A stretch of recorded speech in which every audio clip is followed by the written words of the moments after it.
नमस्कार, मी रुचिता ॲग्रोनमध्ये आपल्या सर्वांचं स्वागत। आपल्याकडे पहिल्यापासून पिकांच्या संरक्षणासाठी विविध रसायनांचा सर्रास वापर केला जातो।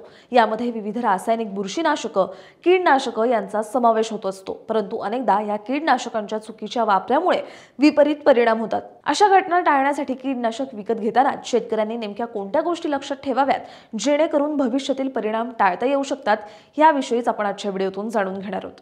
कीडनाशकांच्या खरेदीपूर्वी पिकांचं निरीक्षण करणं आवश्यक असतं।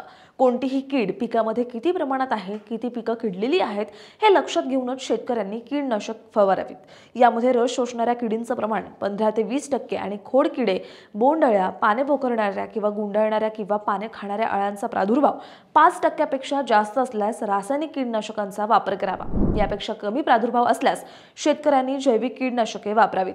बाजारात अनेक खासगी कंपन्या कीडनाशकांची शिफारस करतात, मात्र फक्त जाहिराती पाहून कीडनाशक खरेदी न करता कृषी तंत्रांद्वारे कृषीदर्शिनी, पीक संरक्षण पुस्तिका किंवा इतर विश्वासपात्र दैनिके, नियतकालिके यांच्याद्वारे शिफारस केलेली कीडनाशकेच फवारणीसाठी घ्यावीत। रस शोषणाऱ्या किडी जसे मावा, तुडतुडे, फुलकिडे यांच्या नियंत्रणासाठी आंतरप्रवाही, तर पिकाचे पान, खोड, मूळ खाणाऱ्या किडींसाठी स्पर्श व पोटविषयी शिफारस केलेल्या मात्रेनुसार वापरावीत।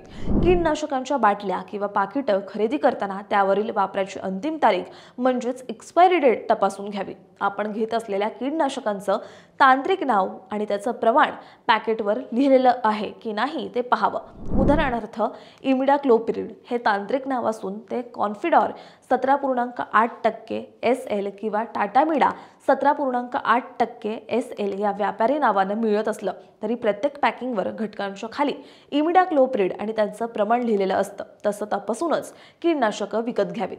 किडीच्या नियंत्रणासाठी पीक संरक्षण तज्ज्ञांकडे जाण्याअगोदर किडीचा नमुना, वापरलेल्या कीडनाशकांची व्यापारी आणि तांत्रिक नावं, किडीच्या प्रादुर्भावाचं प्रमाण अशी माहिती दिल्यास कीड समस्यांवर योग्य शिफारस मिळते। अशाच शेतीविषयक माहिती जाणून घेण्यासाठी ॲग्रोवनला सबस्क्राइब करायला विसरू नका।